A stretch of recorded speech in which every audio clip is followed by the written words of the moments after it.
Գյուրջան Կասկադ, հասանելի բնակարաններ 65 ամիս մարման ժամկետով։ Դες կհաջողվեր Արցախի ժողովրդի իրավունքների եւ անվտանգ ապրելու հարցը Լեռնային Ղարաբաղում միջազգային մեխանիզմներով ապահովել։ Մենք ամեն ինչ անում ենք։ Չէ, բայց կստացվի։ Դուք հիմա հիպոթետիկ հարց եք տալիս, ես կարծում եմ կստացվի։ Նրանց տապալելու այդ Ես մեղադրում եմ իրենց տապալելու մեջ դա եւ ես ասում եմ որ մենք անում էինք ամեն ինչ որպեսզի Լեռնային Ղարաբաղի ժողովուրդը կարողանար անվտանգ ապրել Լեռնային Ղարաբաղում, բայց հետո եղավ այն ինչ եղավ։ Բայց ձեր օրակարգի նշածողը իջեցնելուց անցել էր ավելի քան 1 տարի, բայց դուք ոչ մի կերպ չէիք ասում թե չէիք ամեն դեպքում բացահայտում մեխանիզմները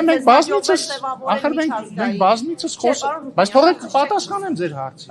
Ես լսում եմ ձեր հարցը եւ ասում եմ մենք բազմիցս ենք խոսել սրա մասին։ Մենք բազմիցս ենք խոսել, որ այն ժամանակ մեր քաղաքականությունը միտված էր նրան, որ Լեռնային Ղարաբաղի ներկայացուցիչները ուղիղ բանակցեն Ադրբեջանի հետ,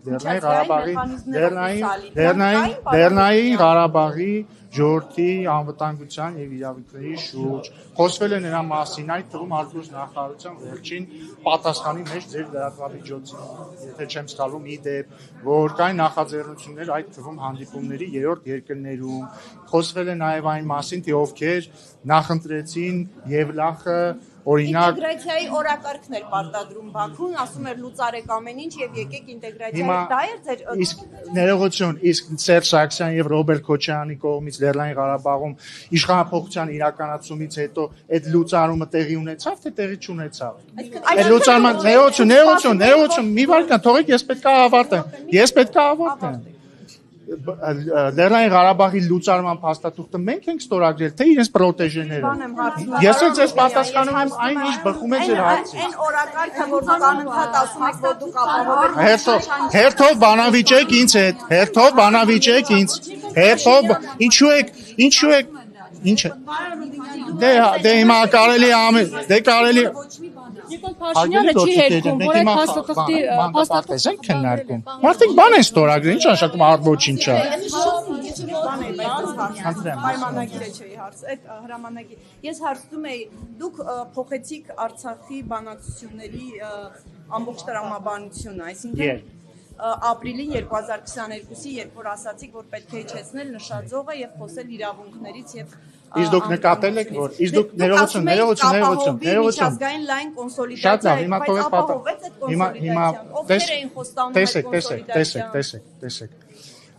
դուք իրավացիորեն նշում եք, որ մենք ասացինք, որ որպեսզի Լեռնային Ղարաբաղի ժողովրդի անվտանգությունը եւ իրավունքները ապահովվի, մենք պիտի իջեցնենք նշաձողը մեր տրամաբանության մեջ։ Հասկացա, թողեք որ պատասխանեմ։ Եվ մենք իջեցրեցինք, ինչպես դուք դա ասում եք։ Եվ այն ժամանակ էլի Ռոբերտ Քոչարյանի ու Սերժ Սարգսյանի խմբակը իշխանազավթների, նախկին իշխանազավթների եւ Լեռնային Ղարաբաղի գրեթե ամբողջ էլիտան, այսինքն մեծ մասը կուսակցությունների, նախկին նախագահները, այդ պահի նախագահները մեզ ասում էին դավաճաններ, այսինչ եք անում, ոչ մի դեպքում անկախությունից պետք է շարունակենք խոսել Լեռնային Ղարաբաղի անկախության մասին, այնտեղ նաև Եթե չեմ սխալվում, ազգային ժողովն էր Լեռնային Ղարաբաղի հայտարարություն ընդունում, որ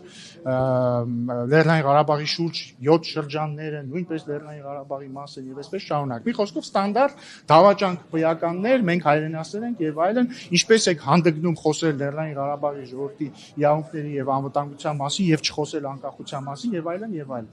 Հիմա 2025 թվական, ընդ որում ես ինչ որ ասում եմ իրենց դիրքորոշումը, ըստ էության իրենց դիրքորոշումը հետագայում դարձավ Լեռնային Ղարաբաղի իշխանությունների էլիտայի դիրքորոշում։ Եվ ընդհանուր մինչև 2023 թվականի էթնիկ զտումը իրենք այդ դիրքորոշման շրջանակներում էին եւ մեր այսպես ասած իջեցված նշաձողի տրամաբանությանը դեմ էին եւ մեր քաղաքականությանը դեմ էին։ Իրենք գնացին իրենց քաղաքականության թողեք ավարտեմ։ Արդյունքում հիմա դուք լսել եք մի հատ Լեռնային Ղարաբաղի ներկայացուցիչ էլիտայի խոսի օրինակ անկախության մասին։ Իրենք խոսում են Լեռնային Ղարաբաղի ժողովրդի իրավունքների մասին։ Հիմա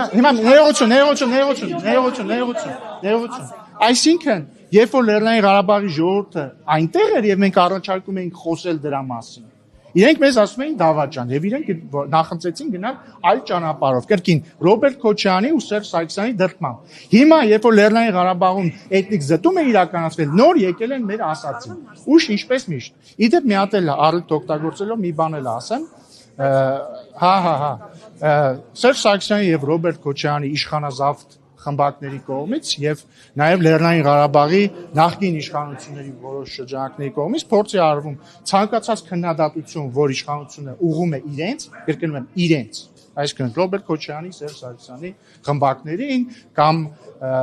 Լեռնային Ղարաբաղի էլիտայի որոշ ներկայացուցիչներին։ Իրենք փորձում են դա վերագրել որպես խոսույթ ուղղված Լեռնային Ղարաբաղի ժողովրդի դեմ։ Ես ուզում եմ Լեռնային Ղարաբաղի մեր ժողովրդին, որոնք նույնն են ինչ ես, մենք նույն հայն ենք, իրենք մեր քույրերն ու եղբայրներն են, մեր ընտանիքի անդամներն են, ասել, որ կառավարությունը ոչ մի հակաղարաբաղյան սենտիմենտ չունի եւ թող հերու ուղարկեն իրենք այս ավանտյուրիստներին, որոնք փորձում են հակադրություն մտցնել Հայաստանի կառավարության եւ Լեռնային Ղարաբաղի ժողովրդի միջեւ։ Հիմա հերթով մի վիճեք, մի թիրախավորեք իրար Պարոն Ռուբինյան, դուք որ ասում եք հակաղարաբաղյան որևէ բան չկա, բայց դուք Նիկոլ Փաշինյանին չէր ասում ազգային ժողովի ամբիոնից, ասում էր բան միտինգի մատերիալներ, հա, արցախցիների մասին խոսել։ Ինչ է հենց հիմա խեղաթյուրում։ Ինքը ոչ թե ասում էր, որ արցախցիները միտինգի մատերիալ էին, այլ ասում էր Սերժ Սարգսյանը, Ռոբերտ Քոչարյանը ու իրենց խմբակները փորձում են Լեռնային Ղարաբաղի ժողովրդին դարձնել միտինգի մատերիալ։ Համաձայն եք, դրանք տարբեր բաներ են։ Բայց դա Պարոն ձեր ասացի հետ կապված մի հարց տա։ Դուք նկարագրեցիք ամբողջ այդ process-ը, բայց դուք կասեք, օրինակ այդ ընթացքում միջազգային ինչ կոնսոլիդացիա ձեզ հաջողվեց ապահովել այդ օրակարգի շուրջ։ Ովքեր էին օրինակ երաշխավորում, որ արցախցիների իրավունքների եւ անվտանգության շուրջ կլինի կոնսոլիդացիա եւ աջակցություն։ Ջորջ ջան, բայց դուք ինձ ասում եք ինչ եղավ այդ օրակարգը, ես ասում եմ ինչ եղավ այդ օրակարգը։ Այդ օրակարգ, սպասեք մի հատ, լսեք էլ։ Այդ օրակարգը ավարտվեց հետեւյալով. Սերժ Սարգսյանը եւ Ռոբերտ Քոչարյանը